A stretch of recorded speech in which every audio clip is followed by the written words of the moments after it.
Olá, queridos amigos do Jornal Diário de Rio Mafra.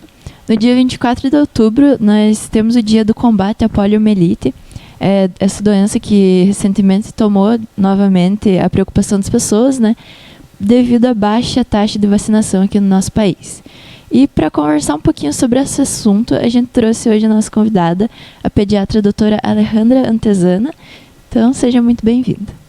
Obrigada pelo convite, né? Primeiro, como a Fernanda, né, falou, eu sou Alejandra, eu sou pediatra aqui em Mafra, atendo na Clínica Medical HC, é uma clínica pediátrica voltada especificamente para pediatria, e eu estou muito feliz de estar aqui com vocês.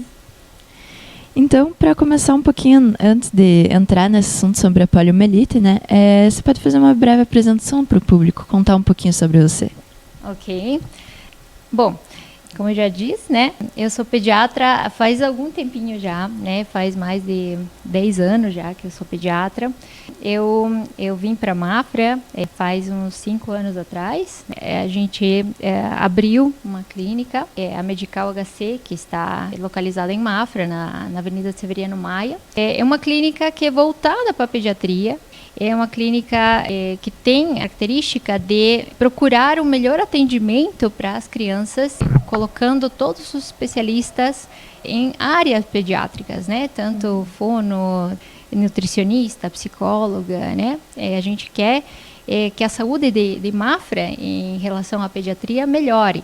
Então, esse é nosso intuito, por isso que a gente veio para cá, para melhorar a saúde das crianças. E a gente também tem alguns canais, né, de redes sociais, Instagram, Facebook, né? O meu Instagram é Alejandra Minha Pediatra, o YouTube é Alejandra Minha Pediatra também, e o Facebook também é Alejandra Minha Pediatra, né? Então, se vocês querem procurar, a gente sempre posta informações bem interessantes nessas redes sociais, né? Para poder justamente, como essa entrevista, educar a população, né? Para poder melhorar a saúde das crianças aqui em Mafra. Isso. Então, para começar falando sobre a polio, pode explicar para a gente o que é essa doença e quais são os sintomas? Sim, claro. Então, a poliomielite é uma doença viral que foi um pouco esquecida porque ela foi erradicada do Brasil, né? O último caso de poliomielite foi em 1989 e a Organização Mundial da Saúde declarou, né, certificou que o Brasil é uma área livre de polio desde 1994. Só que isso está mudando e a gente vai conversar um pouco depois. Então, a polio é uma doença viral causada por um vírus chamado vírus da poliomielite. Geralmente, este vírus ele se contamina através de gotículas, né, através da saliva ou através de espirros ou de forma fecal oral. Como fecal oral? Através de um alimento contaminado, mal lavado, uma higiene precária, as crianças andam no chão, botam as coisinhas na boca, colocam as mãozinhas na boca. Então, essa é uma forma de propagação desse vírus, tá? E quais são os sintomas desta doença, né? Esta doença, como um vírus, né, é uma doença que tem um pródromo viral. Uma doença que tem um pródromo se chama sintomas similares antes de aparecer a doença, né? Então, tem febre, apresenta dor no corpo, apresenta, às vezes, uma dor articular, vômitos, diarreia. Até ali, quase todas as doenças virais têm o mesmo sintoma. Mas tem uma característica especial de apresentar espasmos musculares, rigidez de nuca, inclusive meningite. Então, essas são características específicas da poliomielite. E tem alguma forma de prevenir essa doença? Então, esta doença realmente é uma doença que se previne através da vacina, né? Tanto que esta doença, ela foi erradicada do Brasil através da vacina, né? Justamente é a vacina a responsável por todos nós estar mais tranquilos em relação à poliomielite, né? Porque a poliomielite é uma doença que talvez não apresenta tanto sintoma em todo mundo, é uma doença que pode ser assintomática, mas quando se apresenta da forma mais grave, ela pode causar uma paralisia nos membros inferiores, né? Então, a forma da polio selvagem, que é a forma mais grave da poliomielite, ela pode terminar, além de ter os sintomas que eu comentei anteriormente, ela pode ter uma paralisia, né, uma flacidez em uma das perninhas, ou às vezes em outros lugares do corpo, e essa flacidez pode deixar uma sequela para sempre de uma paralisia desse membro inferior. Esse membro fica mais curto, dá uma atrofia muscular, a criança não consegue deambular de forma, né, normal nunca mais, inclusive pode levar até a morte. Então, é muito importante, né, se temos uma vacina que previne esta doença, essa vacina deve ser feita. Então, a melhor forma de prevenção é através da vacina da polio.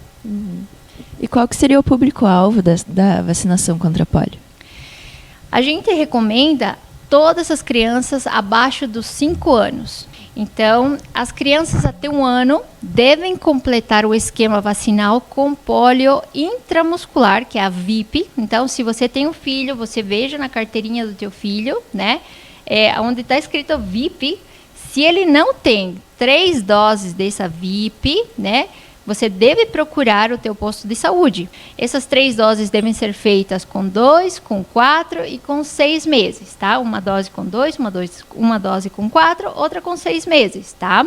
E deve fazer um reforço com 15 meses e 4 anos, tá?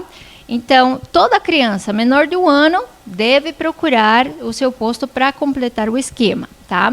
E toda criança de 1 ano até os 4 anos e 11 meses, né, também nas campanhas de vacinação tem direito a tomar essa dose de reforço. Por que é importante essa dose de reforço? Porque a VOP, né, que é a vacina oral, que é a famosa Zé Gotinha, ela, além de imunizar a criança, ela vai imunizar o entorno também.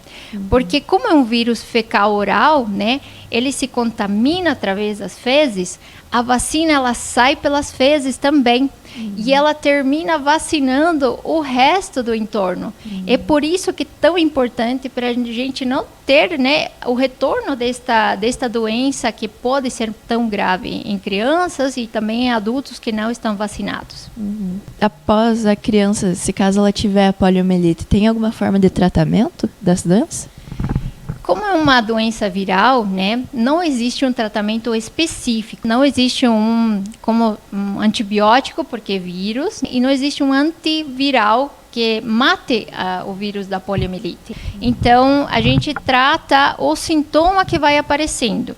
Como existem vários tipos de sintomas, a gente vai tratando conforme vão aparecendo os sintomas. O tratamento é sintomático, hospitalizado, né, com isolamento total.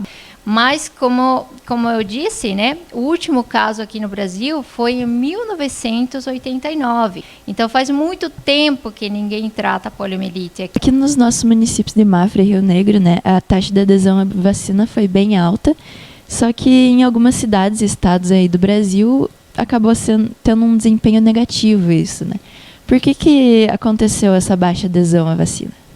Bom, eu não posso ter certeza, né, dessa resposta, mas eu acredito que a população, ou a população em geral, acredita que está segura por não ter a doença ativa, né? Cana de medicina, ela também teve um alerta, né, para a população que o Brasil e mais 7 países da América Latina voltaram a entrar no risco do retorno da doença, né?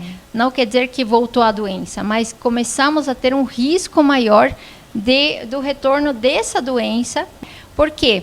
Por falta da vacinação. Uma vacinação, né, uma baixa vacinação, baixa taxa de vacinação. Tem alguns artigos, né, que estão saindo ali, que falam que voltamos a taxas de vacinação de antes de 1987. Então, a taxa de vacinação está tão baixa que o risco desta doença voltar e se propagar é muito grande, né? E como é uma doença que se propaga tão rápido, significa que se aparecer um caso, para ter 10, 20, 30 casos é muito rápido. Realmente. Então, para finalizar nossa entrevista, pode deixar suas considerações finais ao nosso público. Ok? Então, a toda a população, né, a todas as minhas mães corujas também que estão vendo por aí. Primeiro, vacinem os seus filhos. Façam parte das campanhas de vacinação. Não esqueçam ver a sua caderneta de vacina, né, para ter todas as vacinas em dias, tá? Procurem sempre seu posto de saúde, seu pediatra, seu médico da família, né, de confiança, para poder rever isso aqui. Não acreditem em notícias sem embasamento científico, tá? Porque às vezes isso atrapalha a saúde tanto a sua como a da sua família, ok? Sempre procure embasamento científico de tudo que você está lendo, tá? E eu espero que vocês me sigam nas redes sociais, né? Facebook, Instagram, YouTube, Alejandra, minha pediatra. Isso. Então, muito obrigada por ter aceitado o convite, para ter vindo conscientizar um pouquinho a nossa população sobre esse assunto. Tá bom? Obrigada pelo convite. E mais entrevistas como essa você encontra nas nossas redes sociais, no nosso site e no nosso jornal impresso.